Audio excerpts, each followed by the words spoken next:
राधे राधे। प्रणाम सभी को। वसुदेव सुतं देवं कंसचाणूरमर्दनं देवकी परमानंदम कृष्णं वंदे जगद्गुरुं। नारायण नारायण नारायण। सर्वप्रथम आप सभी को विजयादशमी की बहुत बहुत शुभकामनाएं। जैसे राम जी ने रावण रूपी बुराई का अंत किया, वैसे हमें अपने मन में जितनी भी बुराइयां हैं, अहंकार, काम, लोभ, क्रोध, उन सब का त्याग करना चाहिए। वो भी एक तरह के रावण ही है। केवल रावण का पुतला फूंक देने से थोड़ी ना विजयादशमी मनाई जाती है। जब तक अपने अंदर के रावण को अपन ख़त्म नहीं करेंगे, तब तक सामने पुतले को जलाने से कोई फ़ायदा नहीं। आगे सब आप समझदार हैं। राधे राधे। कल श्लोक 28 तक की चर्चा हो गई थी। अब आगे 29वां श्लोक। आश्चर्यवत् पश्यति कश्चिदेनामाश्चर्यवद् वदति तथैव चान्यः आश्चर्यवच्चैनमन्यः शृणोति श्रुत्वाप्येनं वेद न चैव कश्चित्। कोई इस शरीरी को आश्चर्य की तरह देखता अनुभव करता है और वैसे ही दूसरा कोई इसका आश्चर्य की तरह वर्णन करता है, तथा अन्य कोई इसको आश्चर्य की तरह सुनता है और इसको सुनकर भी कोई नहीं जानता, अर्थात यह दुर्विज्ञेय है। व्याख्या। आश्चर्यवत् पश्यति कश्चिदेनम। इस देही को कोई आश्चर्य की तरह जानता है। तात्पर्य यह है कि जैसे दूसरी चीज़ें देखने, सुनने, पढ़ने और जानने में आती हैं, वैसे इस देही का जानना नहीं होता। कारण कि दूसरी वस्तुएं इदमता से जानते हैं, अर्थात वे जानने का विषय होती है, पर यह देही इंद्रिय, मन, बुद्धि का विषय नहीं है। इसको तो स्वयं से, अपने आप से ही जाना जाता है। अपने आप से जो जानना होता है वह जानना लौकिक ज्ञान की तरह नहीं होता, प्रत्युत बहुत विलक्षण होता है। पश्यति पद के दो अर्थ होते हैं, नेत्रों से देखना और स्वयं के द्वारा स्वयं को जानना। यहाँ पश्यति पद स्वयं के द्वारा स्वयं को जानने के विषय में आया है। जहाँ नेत्र आदि कर्णों से देखना होता है, वहाँ दृष्टा, दृश्य और दर्शन, यह त्रिपुटी होती है। इस त्रिपुटी से ही सांसारिक देखना जानना होता है, परंतु स्वयं के ज्ञान में यह त्रिपुटी नहीं होती, अर्थात स्वयं का ज्ञान करण सापेक्ष नहीं है। स्वयं का ज्ञान तो स्वयं के द्वारा ही होता है, अर्थात वह ज्ञान करण निरपेक्ष है। जैसे मैं हूँ, ऐसा जो अपने होनेपन का ज्ञान है, इसमें किसी प्रमाण की या किसी करण की आवश्यकता नहीं है। इस अपने होनेपन को इदमता से, अर्थात दृश्य रूप से नहीं देख सकते। इसका ज्ञान अपने आप को ही होता है। यह ज्ञान इंद्रियजन्य या बुद्धिजन्य नहीं है, इसलिए स्वयं को, अपने आप को जानना आश्चर्य की तरह होता है। जैसे अंधेरे कमरे में हम किसी चीज़ को लाने जाते हैं तो हमारे साथ प्रकाश भी चाहिए और नेत्र भी चाहिए, अर्थात उस अंधेरे के कमरे में प्रकाश की सहायता से हम उस चीज़ को नेत्रों से देखेंगे, तब उसको लाएंगे। परंतु कहीं दीपक जल रहा है और हम उस दीपक को देखने जाएंगे, तो उस दीपक को देखने के लिए हमें दूसरे दीपक की आवश्यकता नहीं पड़ेगी, क्योंकि दीपक स्वयं प्रकाश है। वह अपने आप को स्वयं ही प्रकाशित करता है। ऐसे ही अपने स्वरूप को देखने के लिए किसी दूसरे प्रकाश की आवश्यकता नहीं है, क्योंकि यह देही स्वयं प्रकाश है। अतः यह अपने आप से ही अपने आप को जानता है। स्थूल, सूक्ष्म और कारण, ये तीन शरीर हैं। अन्न जल से बना हुआ स्थूल शरीर है। यह स्थूल शरीर इंद्रियों का विषय है। इस स्थूल शरीर के भीतर 5 ज्ञानेंद्रियाँ, 5 कर्मेंद्रियाँ, 5 प्राण, मन और बुद्धि, इन 17 तत्वों से बना हुआ सूक्ष्म शरीर है। यह सूक्ष्म शरीर इंद्रियों का विषय नहीं है, प्रत्युत बुद्धि का विषय है। जो बुद्धि का भी विषय नहीं है, जिसमें प्रकृति स्वभाव रहता है, वह कारण शरीर है। इन तीनों शरीरों पर विचार किया जाए तो यह स्थूल शरीर मेरा स्वरूप नहीं है, क्योंकि यह प्रतिक्षण बदलता है और जानने में आता है। सूक्ष्म शरीर भी बदलता है और जानने में आता है, अतः यह भी मेरा स्वरूप नहीं है। कारण शरीर प्रकृति स्वरूप है, पर देही स्वरूप प्रकृति से भी अतीत है, अतः कारण शरीर भी मेरा स्वरूप नहीं है। यह देही जब प्रकृति को छोड़कर अपने स्वरूप में स्थित हो जाता है, तब यह अपने आप से अपने आप को जान लेता है। यह जानना सांसारिक वस्तुओं को जानने की अपेक्षा सर्वथा विलक्षण होता है, इसलिए इसको आश्चर्यवत पश्यति कहा गया है।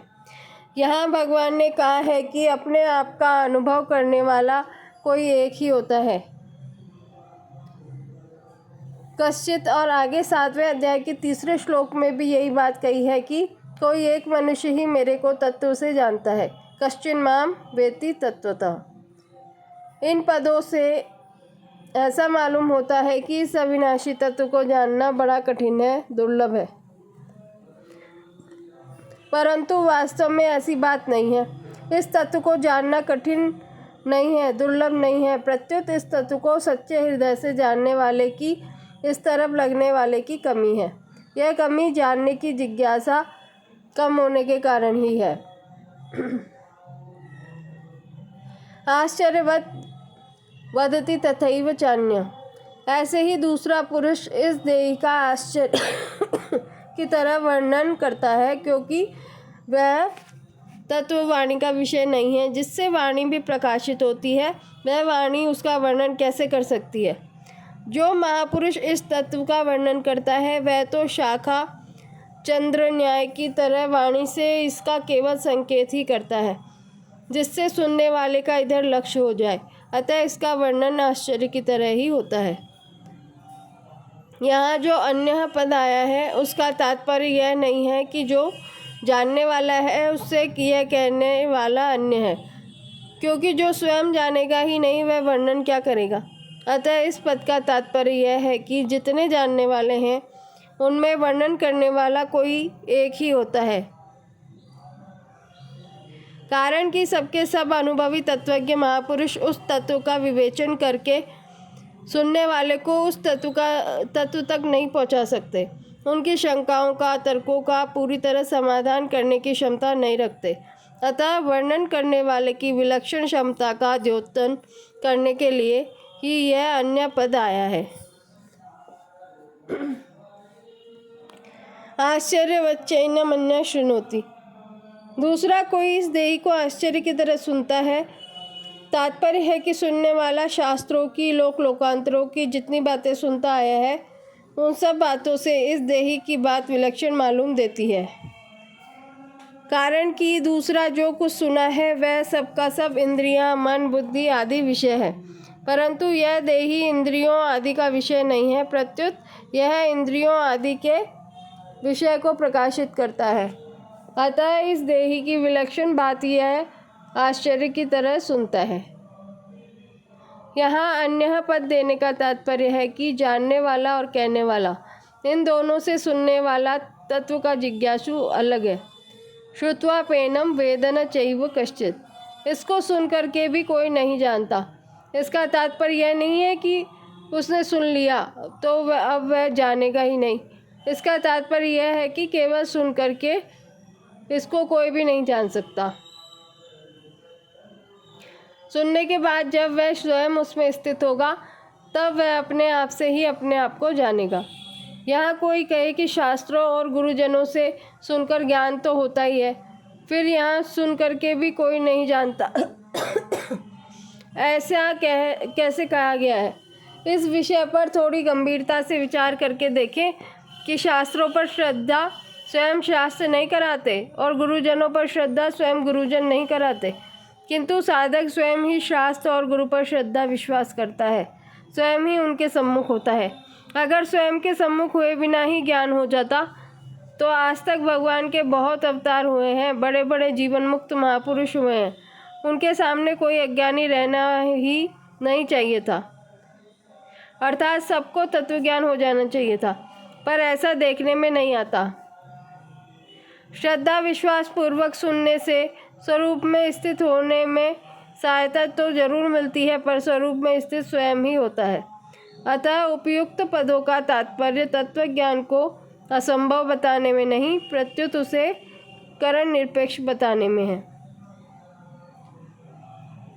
मनुष्य किसी भी रीति से तत्व को जानने का प्रयत्न क्यों न करे, पर अंत में अपने आप से ही अपने आप को जानेगा।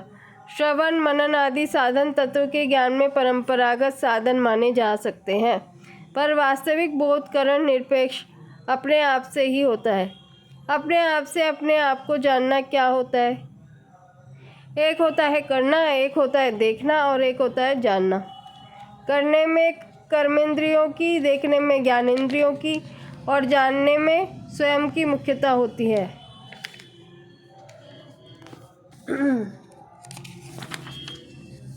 ज्ञानेंद्रियों के द्वारा जानना नहीं होता, प्रत्युत देखना होता है, जो कि व्यवहार में उपयोगी है। स्वयं के द्वारा जो जानना होता है वह दो तरह का होता है। एक तो स्वयं शरीर संसार के साथ मेरी सदा भिन्नता है, और दूसरा परमात्मा के साथ मेरी सदा अभिन्नता है। दूसरे शब्दों में परिवर्तनशील नाशवान पदार्थों के साथ मेरा किंचन मात्र भी संबंध नहीं है, और अपरिवर्तनशील अविनाशी परमात्मा के साथ मेरा नित्य संबंध है। ऐसा जानने के बाद फिर स्वतः अनुभव होता है। उस अनुभव का वाणी से वर्णन नहीं हो सकता, वहाँ तो बुद्धि भी चुप हो जाती है। परिशिष्ट भाव। शरीरी को सुनने मात्र से अर्थात अभ्यास के द्वारा नहीं जान सकते, पर जिज्ञासा पूर्वक तत्वज्ञ अनुभवी महापुरुषों से सुनकर जान सकते हैं। यतताम अपि सिद्धानां कश्चिन् मां वेत्ति तत्त्वतः आश्चर्यवद् वदति तथैव चान्यः। कहने का तात्पर्य है कि तत्व का अनुभव करने वालों में भी वर्णन करने वाला कोई एक ही होता है। सबके सब अनुभव करने वाले उसका वर्णन नहीं कर सकते। जैसे संसार में सुनने मात्र से विवाह नहीं होता, प्रत्युत स्त्री और पुरुष एक दूसरे को पति पत्नी रूप में स्वीकार करते हैं तो विवाह होता है। ऐसे ही सुनने मात्र से परमात्म तत्व को कोई भी नहीं जान सकता। प्रत्युत सुनने के बाद जब स्वयं उसको स्वीकार करेगा अथवा उसमें स्थित होगा, तब स्वयं से उसको जानेगा। अतः सुनने मात्र से मनुष्य ज्ञान की बातें सीख सकता है, दूसरों को सुना सकता है, लिख सकता है, व्याख्यान दे सकता है, विवेचन कर सकता है, पर अनुभव नहीं कर सकता। परमात्म तत्व को केवल सुनने मात्र से नहीं जान सकते, प्रत्युत सुनकर उपासना करने से जान सकते हैं। श्रुत्वा नेभ्य उपासते। अगर परमात्म तत्व का वर्णन करने वाला अनुभवी हो और सुनने वाला श्रद्धालु तथा जिज्ञासु हो तो तत्काल ही ज्ञान हो सकता है। अब तक देह और देही का जो प्रकरण चल रहा था उसका आगे के श्लोक में उपसंहार करते हैं। देहि नित्यम अवध्योयम देहे सर्वस्य भारत तस्मात् सर्वाणि भूतानि न त्वं शोचितुम् अर्हसि। हे भरत वंशोद्भव अर्जुन, सबके देह में यह देही नित्य ही अवध्य है, इसलिए संपूर्ण प्राणियों के लिए अर्थात किसी भी प्राणी के लिए तुम्हें शोक नहीं करना चाहिए। व्याख्या। देहि नित्यम अवध्योयम देहे सर्वस्य भारत। मनुष्य, देवता, पशु, पक्षी, कीट, पतंग आदि स्थावर जंगम संपूर्ण प्राणियों के शरीरों में यह देही नित्य अवध्य अर्थात अविनाशी है। अवध्य शब्द के दो अर्थ होते हैं। पहला, इसका वध नहीं करना चाहिए, और दूसरा, इसका वध हो ही नहीं सकता। जैसे गाय अवध्य है अर्थात कभी किसी भी अवस्था में गाय को नहीं मारना चाहिए, क्योंकि गाय को मारने से बड़ा भारी दोष है, पाप है। परंतु देही के विषय में देही का वध नहीं करना चाहिए ऐसी बात नहीं है। प्रत्युत इस देही का वध कभी किसी भी तरह से हो सकता है।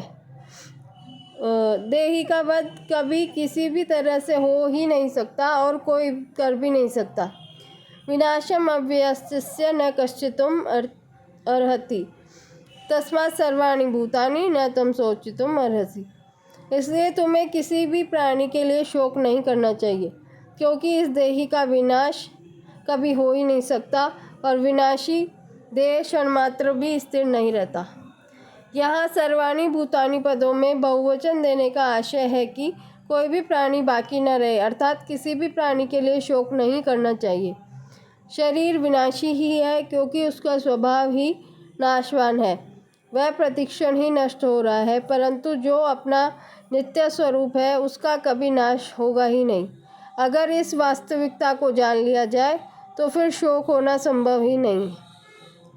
प्रकरण संबंधी विशेष बात।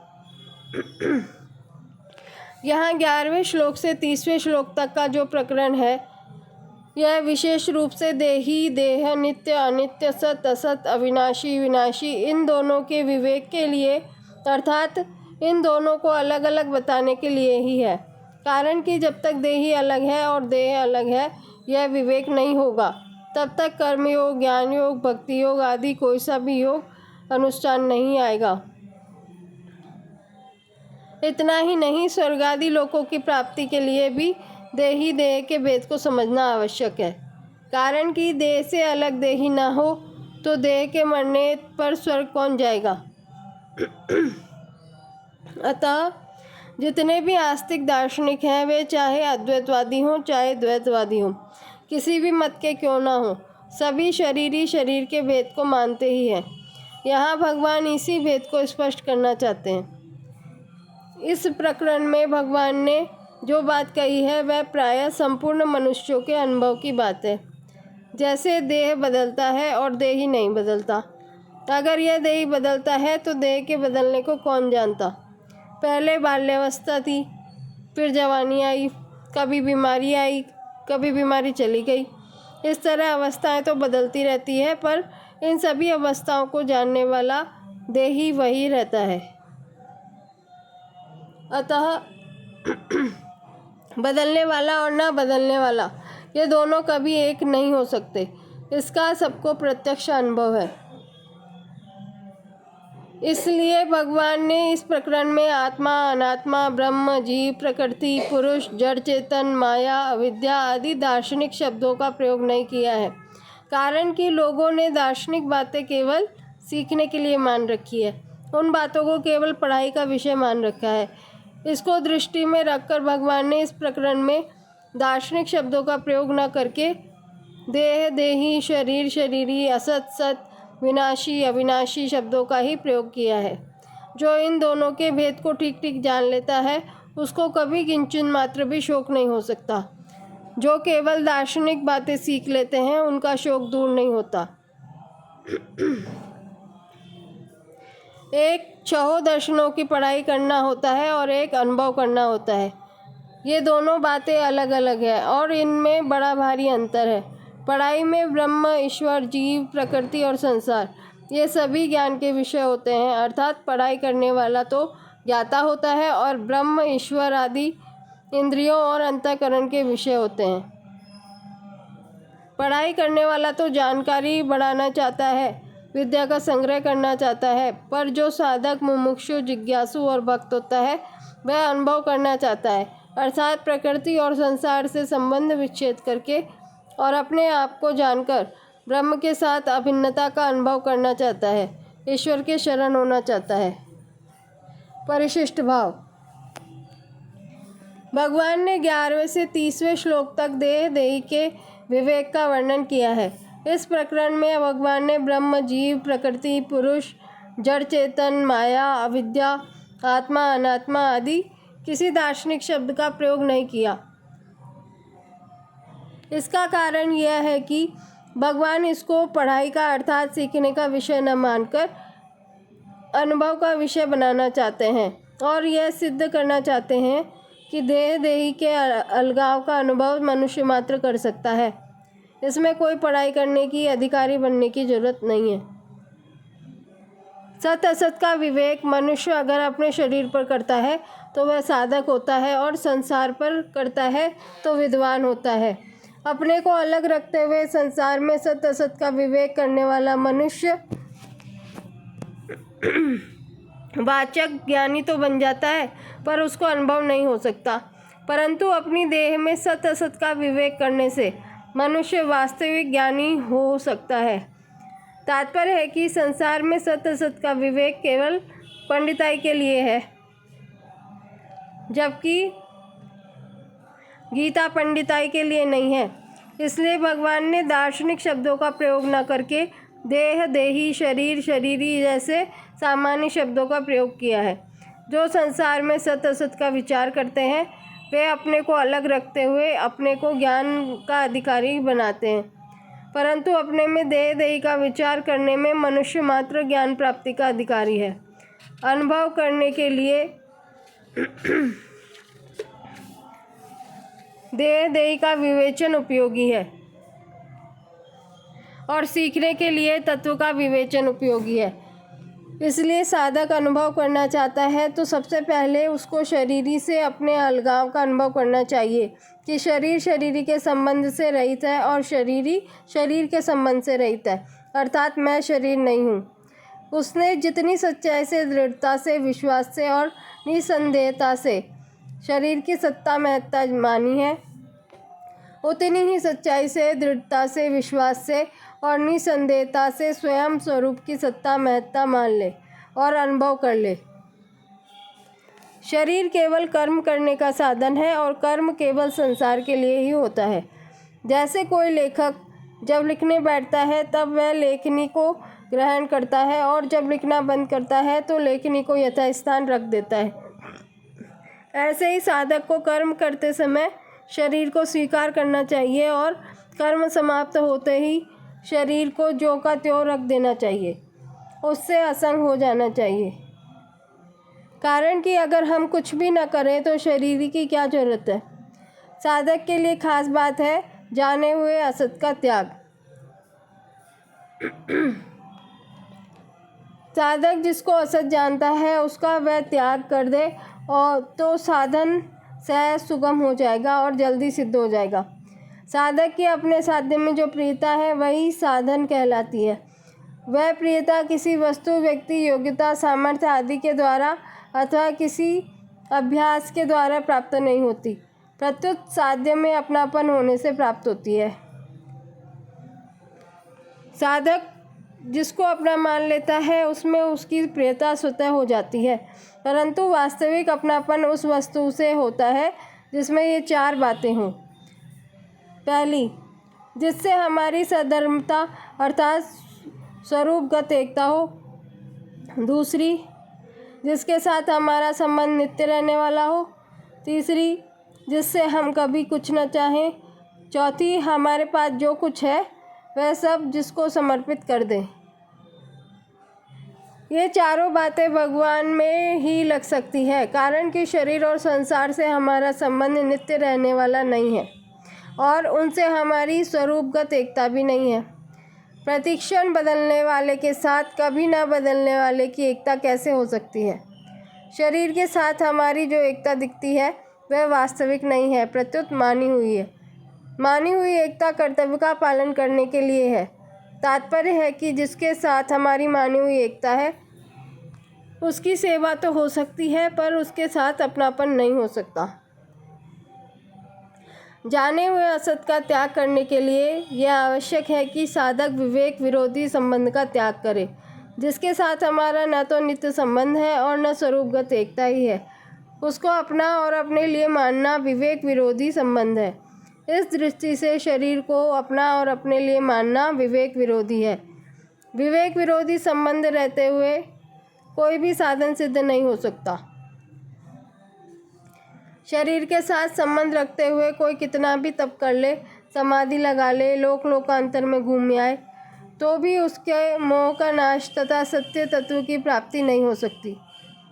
विवेक विरोधी संबंध का त्याग होते ही मोह का नाश हो जाता है तथा सत्य तत्व की प्राप्ति हो जाती है। इसलिए विवेक विरोधी संबंध का त्याग किए बिना साधक को चैन से नहीं बैठना चाहिए। अगर हम शरीर से माने हुए विवेक विरोधी संबंध का त्याग न करें तो भी शरीर हमारा त्याग कर ही देगा। जो हमारा त्याग अवश्य करेगा उसका त्याग करने में क्या कठिनाई है। इसलिए किसी भी मार्ग का कोई भी साधक क्यों न हो, उसे इस सत्य को स्वीकार करना ही पड़ेगा कि शरीर मैं नहीं हूँ, शरीर मेरा नहीं है और शरीर मेरे लिए नहीं है, क्योंकि मैं अशरीरी हूँ, मेरा स्वरूप अव्यक्त है। जब तक साधक का शरीर के साथ मैं मेरेपन का संबंध रहता है, तब तक साधन करते हुए भी सिद्धि नहीं होती और वह शुभ कर्मों से, सार्थक चिंतन से और स्थिति की आसक्ति से बंधा रहता है। वह यज्ञ, तप, दान आदि बड़े बड़े शुभ कर्म करे, आत्मा का अथवा परमात्मा का चिंतन करे अथवा समाधि से भी स्थित हो जाए, तो भी उसका संबंध सर्वथा मिटता नहीं। कारण कि शरीर के साथ संबंध मानना ही मूल बंधन है, मूल दोष है, जिससे संपूर्ण दोषों की उत्पत्ति होती है। अगर साधक का शरीर से माना हुआ संबंध सर्वथा मिट जाए तो उसके द्वारा अशुभ कर्म तो होंगे ही नहीं, शुभ कर्मों में भी आसक्ति नहीं रहेगी। उसके द्वारा निरर्थक चिंतन तो होगा ही नहीं, सार्थक चिंतन में भी आसक्ति नहीं रहेगी। उसमें चंचलता तो रहेगी ही नहीं, समाधि में, स्थिरता में अथवा निर्विकल्प स्थिति में भी आसक्ति नहीं रहेगी। इस प्रकार स्थूल शरीर से होने वाले कर्म में, सूक्ष्म शरीर से होने वाले चिंतन में और कारण शरीर से होने वाली स्थिरता में आसक्ति का नाश हो जाने पर उसका साधन सिद्ध हो जाएगा, अर्थात मोह नष्ट हो जाएगा और सत्य तत्व की प्राप्ति हो जाएगी। इसलिए भगवान ने अपने उपदेश के आरंभ में शरीर का संबंध सर्वथा मिटाने के लिए शरीर शरीरी के विवेक का वर्णन किया है। अब आगे के श्लोक की चर्चा कल करेंगे। राधे राधे।